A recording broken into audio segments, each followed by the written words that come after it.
해당 사건은 죄형 법정주의가 엄격하게 적용된 사안이다 라고 생각을 하시면 됩니다. 문제됐던 조항은 아동 청소년 성보호에 관한 법률 제11조 제2항입니다.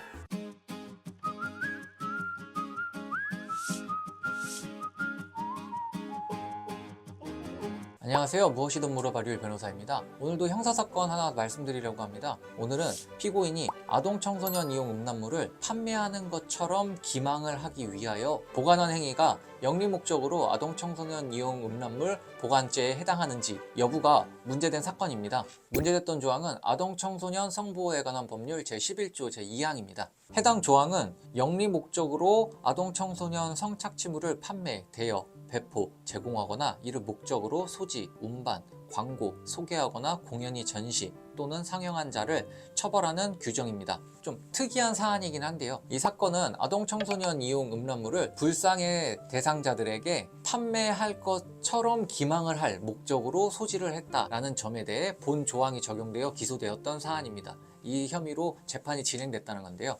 원심의 경우 어떻게 판단했을까요? 원심은 피고인이 아동 청소년 이용 음란물을 판매, 대여, 배포, 제공할 목적으로 소지하였음을 인정하기 부족하고 달리 이를 인정할 증거가 없다는 이유를 들어 이 부분 공소 사실에 대해 범죄의 증명이 없다고 보아 무죄로 판단을 했었습니다. 그럼 대법원은 이 사안에 대해 어떻게 판단했을까요? 대법원은 이 사건 조항은 아동 청소년 이용 음란물의 공급을 규제하는 측면에서 배포 등 유통 행위를 처벌하는 규정으로서 이 사건 조항이 처벌 대상으로 정하고 있는 소지도 배포 등 유통 행위를 목적으로 하는 소지로 보아야 한다. 따라서 이 사건 조항이 정한 이를 목적으로란 영리를 목적으로 배포 등 행위를 하기 위하여를 의미한다 라고 해야 할 것으로 이 사건 조항의 소지죄가 성립되기 위해서는 영리의 목적뿐만이 아니라 배포 등 행위의 목적이 있어야 한다라는 법리를 설치하며 원심 판결과 같이 판단을 했습니다. 물론 검사의 상고는 기각이 되었고요. 해당 사건은 죄형 법정주의가 엄격하게 적용된 사안이다 라고 생각을 하시면 됩니다. 즉 조문을 보시면은 영리를 목적으로 할 것과 판매, 대여, 배포, 제공 등을 할 목적을 동시에 규정하고 있습니다. 그런데 앞서 제가 말씀드린 피고인에 대한 혐의는